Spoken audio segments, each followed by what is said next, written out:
Breaking news చూస్తున్నాం. Mohan Babu hospital నుంచి discharge అయిన తర్వాత ఒక ఆడియోని రిలీజ్ చేశారు. ఆడియోలో ఏముందో ఇప్పుడు విందాం. అందరికీ నమస్కారం. రెండు రాష్ట్రాల్లో ఉన్నటువంటి తెలుగు ప్రజలకు, భారతదేశంలోనూ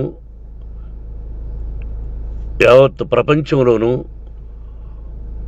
ఉన్నటువంటి తెలుగు మిగతా భాషలలోని అభిమానులకు, నా శ్రేయోభిలాషులకు, ఆత్మీయులకు, ప్రజాప్రతినిధులకు, రెండు రాష్ట్రాల ముఖ్యమంత్రులకు, మీడియా ప్రతినిధులకు నా హృదయపూర్వక నమస్కారాలు. గత 4 రోజులుగా ఏవేవి జరుగుతున్నదని అందరికీ తెలుసు. ముఖ్యమంత్రులు కూడా తెలుసుంటుంది. ఎందుకంటే వాళ్ళు ఎన్నో సమస్యలతో తలమునకలై ఉంటారు. కానీ ఎవరో ఆయన పర్సనల్ సెక్రటరీస్ చెప్పుండొచ్చు. నా హృదయంలో ఉండే ఆవేదన ఏమిటంటే కుటుంబ సమస్య. కుటుంబ సమస్యల్లో ఎవరైనా పర్మిషన్ లేకుండా ఇతరులు జోక్యం చేసుకోవచ్చా? మీరే ఆలోచించండి. 100కి 100% అనాల్సిన అవసరం లేదు. కనీసం 95-99% కుటుంబ సమస్యలు ఉంటూ ఉంటాయి. అంటే మేమంతా నటులం కాబట్టి మా విషయాలు, పాపులర్గా ఉన్న రాజకీయ నాయకుల విషయాలు, కొంతమంది ఉన్నవి లేనివి, లేనివి ఉన్నవి చెబుతూ ఉంటారు. చెప్పేవాడు కూడా ఆలోచించాలి, వాళ్ళ మనసులు, వాళ్ళ కుటుంబ సమస్యలు అని. ఇదంతా ప్రజలకు తెలుసు. కానీ ఎందుకులే మన పనులు మనం చేసుకుందాం అని అందరూ సైలెంట్గా ఉన్నారు. ఇప్పుడు ప్రజలు కూడా, కొంతమంది రాజకీయ నాయకులు కూడా ఆలోచించుకోవాల్సిన విషయం. విజువల్స్ చూడండి, టీవీల్లో వస్తున్నాయి, సోషల్ మీడియాలో వస్తుంది. రాత్రి 8 గంటలకు గేటు తోసుకుని నా బిడ్డ మనోజ్ కుమార్ వచ్చాడు. అది రైటా రాంగా పర్సనల్ విషయం, తర్వాత మాడుకోవచ్చు.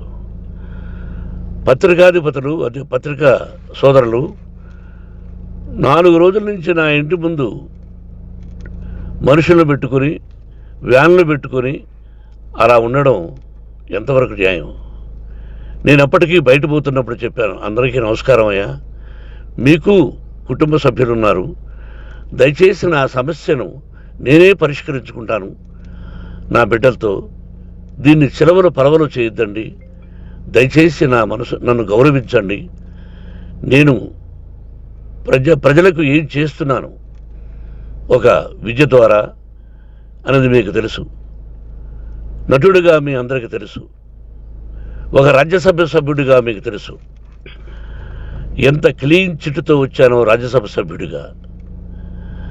నా హృదయంలో ఉండే ఆవేదన చెప్పనలవే కాదు, మీకే చెప్పాలి. ఈ రోజున ఈ మీడియా సోదరులు ఎంత కల్పితాలు, ఎంత నెగటివిటీ నన్ను గురించి చెప్తున్నారో మీ అందరికీ తెలుసు. దానికి నేను బాధపడడం లేదు. మీరు ముఖ్యంగా తెలుసుకోవాల్సింది, రాత్రుల్లో గేటు తోసుకుని, గేటు పగలగొట్టి పర్మిషన్ లేకుండా ఎవరైనా రావచ్చా? మీరే చెప్పండి. వచ్చిన వాళ్ళు అందరూ మీడియా సోదరులా, లేకపోతే ఇంకెవరైనా నా మీద పగ, రాగద్వేషాలతో ఏదో ఒక ఛానల్ చేతులు పెట్టుకుని అలా వచ్చి ఉంటారేమో సందేహం. కానీ వాళ్లను కొట్టాలని, తిట్టాలని మనసా వాచ దైవ సాక్షిగా నేను అలా ఆలోచించేవాడిని కాదు. ఎందుకు? వాళ్ళు ఉద్యోగస్తులు, నేను కూడా ఉద్యోగస్తునే, అందరూ కూలివాళ్ళం. భగవంతుడు ఇస్తుంటాడు మనకు కూలి. ఎవరికి ఏమిటనేది ఆయన నిర్ణయిస్తాడు. ఇది మీ అందరికీ తెలుసు.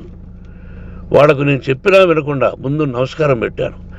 అయినా అతను నేను కొట్టామనే చెప్తున్నారు తప్ప, మైక్ తీసుకెళ్ళి నోట్లో పెట్టాము, నా కన్ను పోవలసింది. కన్ను పోయి ఉంటే అప్పుడు నేను కేసులు పెట్టాలి. అది నా కన్ను పోలేదు, కొంచెం తగిలింది కంటి కింద, నేనే ఎస్కేప్ అయ్యాను. లేకపోతే నా జీవితం గుడ్డిదయ్యేది. అతనికి తల కాదు చెంప మీద తగిలిందన్నారు. ఓకే, ఆ చీకట్లో ఎలా జరిగిందన్నది వాస్తవమే. మైకు లాక్కోవడం, వాడు నన్ను కేకలేయడం, ఆ దీనిలో ఘర్షణ జరిగింది. నేను కొట్టిన దెబ్బ అతనికి తగిలింది అన్నారు. దానికి హృదయపూర్వకంగా బాధపడుతున్నా. అతను నాకు తమ్ముడే. ఒక తల్లి బిడ్డలం కాకపోయినా I love them, I like them. అటువంటిది ఈ రోజుకి బాధపడుతున్నా నేను. అయ్యో, అతని భార్య ఎంత బాధపడుతుందో, అతని పిల్లలు ఎంత బాధపడుతున్నారో అని నేను ఆలోచిస్తున్నా. మరి నేనెంత ఆవేదనకు గురి హాస్పిటల్లో అయ్యానో. నటించింది సినిమాలో నటిస్తాను తప్ప నిజ జీవితంలో నటించాల్సిన అవసరం లేదు. నాకున్నది ఒకటి ధైర్యం, సాహసం, నీతిగా, న్యాయంగా, ధర్మంగా బ్రతకాలన్నది నా ఆలోచన. ఎందుకు కొట్టాలి? గేటు బయటుండి నేనేమైనా అసభ్యకరంగా వాళ్ళని కొట్టుంటే డెఫినెట్గా నా మీద 50 కేసులు కాదు 100 కేసులు పెట్టి నన్ను అరెస్ట్ చేయొచ్చు. లేకపోతే నేనే పోలీస్ స్టేషన్ పోయి, అయ్యా, ఆవేశంలో నా ఇంటి బయట ఉన్న వాళ్ళను కొట్టాను, నాది తప్పే అని పోలీస్ స్టేషన్కి ధైర్యంగా పెడతాను. కానీ ఇంటి లోపలికి వచ్చి నా ఏకాగ్రతను, నా మనశ్శాంతిని భగ్నం చేశాడు. ఆల్రెడీ నా బిడ్డ చేస్తున్నాడు. అయినా నీ కన్నబిడ్డ, ఎప్పటికీ నీ కన్నబిడ్డే. ఏదో ఒక రోజున న్యాయం జరుగుతుంది, మేము కూర్చొని మాట్లాడుకుంటాం. దీనికి మధ్యవర్తులు అక్కర్లే. కుటుంబ సమస్యలకు బయట వాళ్ళని పిలిపించి ఇలా చేయండి, మీరు ఇలా మాట్లాడండి అని చెప్పక్కర్లే. కట్టు బట్టలతో మద్రాసుకు వెళ్ళేవాడిని. ఆల్రెడీ మీకు చెప్పాను. పైసా లేకుండా కట్టుబట్టలతో, చెప్పులు సగం కింద అరిగిపోయి అలా వెళ్ళినవాడిని. మా తల్లిదండ్రులు అద్భుతమైన జన్మను ప్రసాదించారు. ఒక్క పైసా ఇవ్వాల. నా కష్టార్జితంతో నేను సంపాదించి ఈరోజు నేను కులమతాలకు అతీతంగా 25% ఫ్రీ ఎడ్యుకేషన్ ఇస్తూ, నా స్థాయిలో నాకు తగిన సహాయం చేసుకుంటూ, వరద బాధలు వచ్చినా, ఇంకోటి వచ్చినా, అన్నయ్య ముఖ్యమంత్రిగా ఉన్నప్పుడు కూడా ఎన్నో చేశాను. బట్ అవి మర్చిపోయి ఈరోజు కొట్టింది మాట్లాడుతున్నారు. ప్రజాప్రతినిధులారా, నా అభిమానులారా, తెలుగు ప్రజలారా, తమిళ, మలయాళం, కన్నడ అభిమానులారా, ఆలోచించండి. నేను చేసినది తప్పు, కొట్టినది తప్పు. ఏ సందర్భంలో కొట్టాల్సి వచ్చింది? మీ ఇంటికి దూరితే ఒప్పుకుంటారా? మీ ఏకాగ్రతను భగ్నం చేస్తే ఒప్పుకుంటారా? మీరే ఆలోచించండి. న్యాయాధిపతులు కానీ, ప్రజాప్రతినిధులు కానీ, అభిమానులు కానీ, వ్యాపారస్తులు కానీ, ఇదే మీడియా ప్రతినిధులు కూడా వాళ్ళ ఇళ్ళలోకి ఎవరైనా దూరి, ఏయ్ మన గురించి ఇలా రాశావు అని ఆ ఇళ్ళల్లోకి ఒక 10 మంది వెళితే వాళ్ళు దండం పెట్టి పంపిస్తారా? ఏం చేస్తారు చెప్పండి. మీకు టీవీలు ఉన్నాయి, మాకు టీవీలు లేవు. నేను కూడా రేపు టీవీ పెట్టచ్చు. అది కాదు గొప్ప. నా హృదయపూర్వకంగా చెప్తున్నా, అతని మనసును బాధ పెట్టినా, అతను గాయమైన దానికి చాలా చింతిస్తున్నాను. చింతించే లాభం ఏమిటండి అంటే, మరి ఏం చేయాలి? మీరు చేసిందేంటి? మళ్ళీ చెప్తున్నా, అసలు అతను నిజంగా జర్నలిస్టా కాదా అని ఆ చీకట్లో నాకు ఎలా తెలుస్తుంది? టీవీ 9 అని నాకు ఎలా తెలుస్తుంది? ఏదో ఒక కంటి మీదకి ఒక మైక్ వచ్చింది, దానికి అబక్కం లాక్కున్నాను. ఇది వాస్తవమే, అసత్యం కాదు. అది టీవీ 9, ఆ టీవీ 9 మైక్నే లాక్కోవాలి. అది ఏంటండి? నేనేమన్నా మూర్ఖుడినా? వాళ్ళందరూ నాకు కావలసిన వాళ్ళే. ఈ రోజున ఆ రజనీకాంత్, అతను కూడా ఎన్నో ఫోన్లు నేను చాలా సందర్భాల్లో మాట్లాడున్నాను. ఇట్స్ లైక్ మై సన్నా లేకపోతే బ్రదరా, అలా ఉంటాం. మరి ఈ విషయంలో మాత్రం మీరు అందరూ అంటే మీరు చేసినది తప్పు అని మీరు ఒక్కరు అనలేదే. కానీ జర్నలిస్టు సోదరులు, ఒక ఆడపడుచు, దాదాపు ఒక 5-6 మంది ఆడపడుచులు, ఒక 5-6 మంది సోదరులు, వాళ్ళందరూ మాట్లాడారు. కొట్టడం తప్పైనా ఏ సందర్భంలో కొట్టవలసి వచ్చింది, ఇవన్నీ క్లియర్గా మాట్లాడారు. అవన్నీ మీరు చెప్పరు. కాబట్టి పైన భగవంతుడు చూస్తున్నాడు. పోలీస్ అంటే నాకు ఇష్టం. ప్రజలను కాపాడవలసిన బాధ్యత వాళ్ళది, రక్షణ కల్పించవలసింది. నా విద్యాలయానికి కూడా ఐపీఎస్లు ఐఏఎస్లు అయిన విద్యార్థులు ఉన్నారు. వాళ్ళకు న్యాయం ధర్మం నేర్పించి పంపించాను నా ఇన్స్టిట్యూషన్లో. But they are perfect. కొంతమంది ఐపీఎస్లు ఐఏఎస్లు డీసీపీలు ఇలా చాలామంది ఉన్నారు. బట్ ఎక్కడెక్కడో పనిచేస్తున్నారు. వాడు నా బిడ్డలు. మరి వాళ్ళు కూడా పోలీసు ఉద్యోగస్తులే కదా, న్యాయంగా ఉన్నారు కదా. కానీ ఇక్కడ మాత్రం ఏకపక్ష నిర్ణయం. ఏమి చేస్తున్నారో మీరే ప్రజలారా చూడండి, ఆలోచించండి. నేను న్యాయమా అన్యాయమా, నేను చేసింది న్యాయమా అన్యాయమా, మీరే ఆలోచించండి. నా ఇంటికి తలుపులు బద్దలు కొట్టి రావడం న్యాయమా, మీరే చెప్పండి. ఎల్లప్పుడూ మీ ఆశీస్సులు కోరుకునే మీ మోహన్ బాబు. నమస్కారం.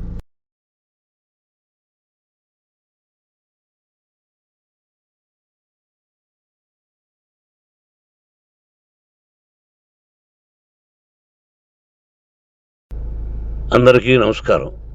2 రాష్ట్రాల్లో ఉన్నటువంటి తెలుగు ప్రజలకు, భారతదేశంలోనూ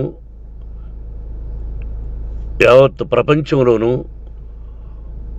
ఉన్నటువంటి తెలుగు మిగతా భాషలలోని అభిమానులకు, నా శ్రేయోభిలాషులకు, ఆత్మీయులకు, ప్రజాప్రతినిధులకు, 2 రాష్ట్రాల ముఖ్యమంత్రులకు, మీడియా ప్రతినిధులకు నా హృదయపూర్వక నమస్కారాలు.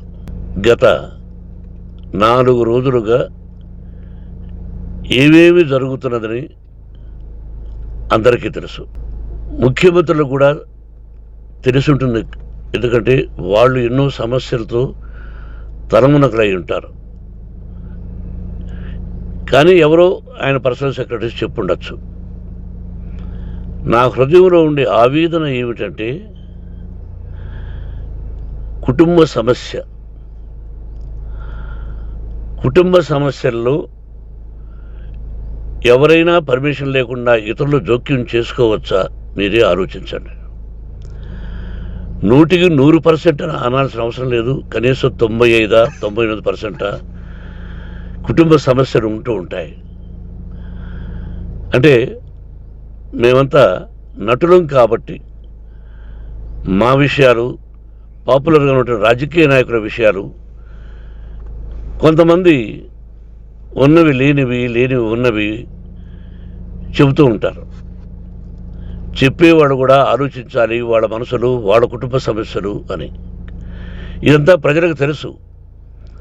కానీ ఎందుకులే మన పనులు మనం చేసుకుందాం అని అందరూ సైలెంట్గా ఉన్నారు. ఇప్పుడు ప్రజలకు కూడా, కొంతమంది రాజకీయ నాయకులు కూడా ఆలోచించుకోవాల్సిన విషయం. విజువల్స్ చూడండి, టీవీల్లో వస్తున్నాయి, సోషల్ మీడియాలో వస్తుంది. రాత్రి 8 గంటలకు గేటు తోసుకుని నా బిడ్డ మనోజ్ కుమార్ వచ్చాడు. అది రైటా రాంగా పర్సనల్ విషయం, తర్వాత మాడుకోవచ్చు. పత్రికాధిపతులు, అది పత్రికా సోదరులు 4 రోజుల నుంచి నా ఇంటి ముందు మనుషులను పెట్టుకుని, వ్యాన్లు పెట్టుకుని అలా ఉండడం ఎంతవరకు న్యాయం? నేను అప్పటికీ బయట పోతున్నప్పుడు చెప్పాను, అందరికీ నమస్కారం అయ్యా, మీకు కుటుంబ సభ్యులు ఉన్నారు, దయచేసి నా సమస్యను నేనే పరిష్కరించుకుంటాను నా బిడ్డలతో, దీన్ని చిలవలు పరవలు చేయొద్దండి, దయచేసి నన్ను గౌరవించండి, నేను ప్రజలకు ఏం చేస్తున్నాను ఒక విద్య ద్వారా అనేది మీకు తెలుసు, నటుడిగా మీ అందరికీ తెలుసు, ఒక రాజ్యసభ సభ్యుడిగా మీకు తెలుసు, ఎంత క్లీన్ చిట్టుతో వచ్చానో రాజ్యసభ సభ్యుడిగా. నా హృదయంలో ఉండే ఆవేదన చెప్పనలవే కాదు, మీకే చెప్పాలి. ఈ రోజున ఈ మీడియా సోదరులు ఎంత కల్పితాలు, ఎంత నెగటివిటీ నన్ను గురించి చెప్తున్నారో మీ అందరికీ తెలుసు. దానికి నేను బాధపడడం లేదు. మీరు ముఖ్యంగా తెలుసుకోవాల్సింది, రాత్రుల్లో గేటు తోసుకుని గేటు పగలగొట్టి పర్మిషన్ లేకుండా ఎవరైనా రావచ్చా? మీరే చెప్పండి. వచ్చిన వాళ్ళు అందరూ మీడియా సోదరులా, లేకపోతే ఇంకెవరైనా నా మీద పగ రాగద్వేషాలతో ఏదో ఒక ఛానల్ చేతులు పెట్టుకుని అలా వచ్చి ఉంటారేమో సందేహం. కానీ వాళ్లను కొట్టాలని తిట్టాలని మనసా వాచ దైవసాక్షిగా నేను అలా ఆలోచించేవాడిని కాదు. ఎందుకు వాళ్ళు ఉద్యోగస్తులు, నేను కూడా ఉద్యోగస్తునే, అందరూ కూలివాళ్ళం. భగవంతుడు ఇస్తుంటాడు మన కూలి. ఎవరికి ఏమిటనేది ఆయన నిర్ణయిస్తాడు. ఇది మీ అందరికీ తెలుసు. వాళ్లకు నేను చెప్పినా వినకుండా ముందు నమస్కారం పెట్టాను. అయినా అతను నేను కొట్టామనే చెప్తున్నారు తప్ప, మైక్ తీసుకెళ్ళి నోట్లో పెట్టాము, నా కన్ను పోవలసింది. కన్ను పోయి ఉంటే అప్పుడు నేను కేసులు పెట్టాలి. అది నా కన్ను పోలేదు, కొంచెం తగిలింది కంటి కింద, నేనే ఎస్కేప్ అయ్యాను. లేకపోతే నా జీవితం గుడ్డిదయ్యేది. అతనికి తల కాదు, చెంప మీద తగిలిందన్నారు. ఓకే, ఆ చీకట్లో ఎలా జరిగిందన్నది వాస్తవమే. మైకు లాక్కోవడం, వాడు నన్ను కేకలేయడం, ఆ దీనిలో ఘర్షణ జరిగింది. నేను కొట్టిన దెబ్బ అతనికి తగిలింది అన్నారు. దానికి హృదయపూర్వకంగా బాధపడుతున్నా. అతను నాకు తమ్ముడే. ఒక తల్లి బిడ్డలం కాకపోయినా I love them, I like them. అటువంటిది ఈ రోజుకి బాధపడుతున్నా నేను. అయ్యో, అతని భార్య ఎంత బాధపడుతుందో, అతని పిల్లలు ఎంత బాధపడుతున్నారో అని నేను ఆలోచిస్తున్నా. మరి నేనెంత ఆవేదనకు గురి హాస్పిటల్లో అయ్యానో.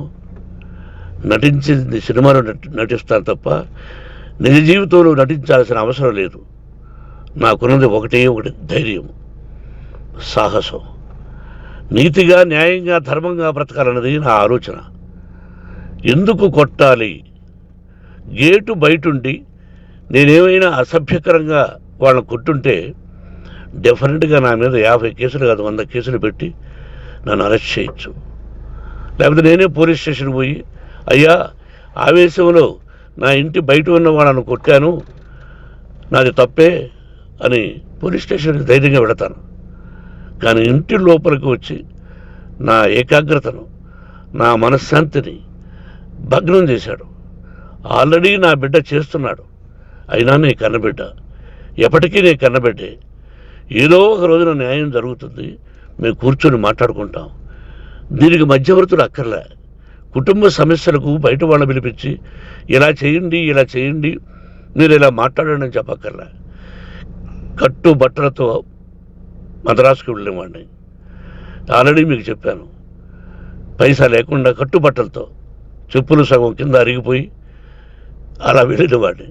మా తల్లిదండ్రులు అద్భుతమైన జన్మను ప్రసాదించారు. ఒక్క పైసా ఇవ్వాల. నా కష్టార్జితతో నేను సంపాదించి ఈరోజు నేను కులమతాలకు అతీతంగా 25% ఫ్రీ ఎడ్యుకేషన్ ఇస్తూ, నా స్థాయిలో నాకు తగిన సహాయం చేసుకుంటూ, వరద బాధలు వచ్చినా ఇంకోటి వచ్చినా అన్నయ్య ముఖ్యమంత్రిగా ఉన్నప్పుడు కూడా ఎన్నో చేశాను. బట్ అవి మర్చిపోయి ఈరోజు కొట్టింది మాట్లాడుతున్నారు. ప్రజాప్రతినిధులారా, నా అభిమానులారా, తెలుగు ప్రజలారా, తమిళ, మలయాళం, కన్నడ అభిమానులారా, ఆలోచించండి. నేను చేసినది తప్పు, కొట్టినది తప్పు. ఏ సందర్భంలో కొట్టాల్సి వచ్చింది? మీ ఇంటికి దూరితే ఒప్పుకుంటారా? మీ ఏకాగ్రతను భగ్నం చేస్తే ఒప్పుకుంటారా? మీరే ఆలోచించండి. న్యాయాధిపతులు కానీ, ప్రజాప్రతినిధులు కానీ, అభిమానులు కానీ, వ్యాపారస్తులు కానీ, ఇదే మీడియా ప్రతినిధులు కూడా వాళ్ళ ఇళ్ళలోకి ఎవరైనా దూరి, మన గురించి ఇలా రాశావు అని ఆ ఇళ్ళల్లోకి ఒక 10 మంది వెళితే వాళ్ళు దండం పెట్టి పంపిస్తారా? ఏం చేస్తారు చెప్పండి. మీకు టీవీలు ఉన్నాయి, మాకు టీవీలు లేవు. నేను కూడా రేపు టీవీ పెట్టచ్చు. అది కాదు గొప్ప. నా హృదయపూర్వకంగా చెప్తున్నా, అతని మనసును బాధ పెట్టినా అతను గాయమైన దానికి చాలా చింతిస్తున్నాను. చింతించే లాభం ఏమిటండి అంటే మరి ఏం చేయాలి? మీరు చేసిందంటే మళ్ళీ మళ్ళీ చెప్తున్నా, అసలు అతను నిజంగా జర్నలిస్టా కాదా అని ఆ చీకట్లో నాకు ఎలా తెలుస్తుంది? టీవీ 9 అని నాకు ఎలా తెలుస్తుంది? ఏదో ఒక కంటి మీదకి ఒక మైక్ వచ్చింది, దానికి అబక్కం లాక్కున్నాను. ఇది వాస్తవమే, అసత్యం కాదు. అది టీవీ 9, ఆ టీవీ 9 మైక్నే లాక్కోవాలి. అది ఏంటండి, నేనేమన్నా మూర్ఖుడినా? వాళ్ళందరూ నాకు కావలసిన వాళ్ళే. ఈ రోజున ఆ రజనీకాంత్ అతను కూడా ఎన్నో ఫోన్లు నేను చాలా సందర్భాల్లో మాట్లాడున్నాను. ఇట్స్ లైక్ మై సన్నా లేకపోతే బ్రదరా, అలా ఉంటాం. మరి ఈ విషయంలో మాత్రం మీరు అందరూ అంటే మీరు చేసినది తప్పు తప్పు అని మీరు ఒక్కరు అనలేదే. కానీ జర్నలిస్టు సోదరులు ఒక ఆడపడుచు, దాదాపు ఒక 5-6 మంది ఆడపడుచులు, ఒక 5-6 మంది సోదరులు, వాళ్ళందరూ మాట్లాడారు. కొట్టడం తప్పైనా ఏ సందర్భంలో కొట్టవలసి వచ్చింది, ఇవన్నీ క్లియర్గా మాట్లాడారు. అవన్నీ మీరు చెప్పరు. కాబట్టి పైన భగవంతుడు చూస్తున్నాడు. పోలీస్ అంటే నాకు ఇష్టం. ప్రజలను కాపాడవలసిన బాధ్యత వాళ్ళది, రక్షణ కల్పించవలసింది. నా విద్యాలయానికి కూడా ఐపీఎస్లు ఐఏఎస్లు అయిన విద్యార్థులు ఉన్నారు. వాళ్ళకు న్యాయం ధర్మం నేర్పించి పంపించాను నా ఇన్స్టిట్యూషన్లో. But they are perfect. కొంతమంది ఐపీఎస్లు ఐఏఎస్లు డీసీపీలు ఇలా చాలామంది ఉన్నారు. బట్ ఎక్కడెక్కడో పనిచేస్తున్నారు. వాడు నా బిడ్డలు. మరి వాళ్ళు కూడా పోలీసు ఉద్యోగస్తులే కదా, న్యాయంగా ఉన్నారు కదా. కానీ ఇక్కడ మాత్రం ఏకపక్ష నిర్ణయం ఏమి చేస్తున్నారో మీరే ప్రజలారా చూడండి, ఆలోచించండి. నేను న్యాయమా అన్యాయమా, నేను చేసింది న్యాయమా అన్యాయమా, మీరే ఆలోచించండి.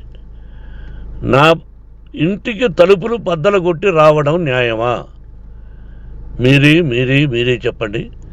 ఎల్లప్పుడూ మీ ఆశీస్సులు కోరుకునే మీ మోహన్ బాబు. నమస్కారం.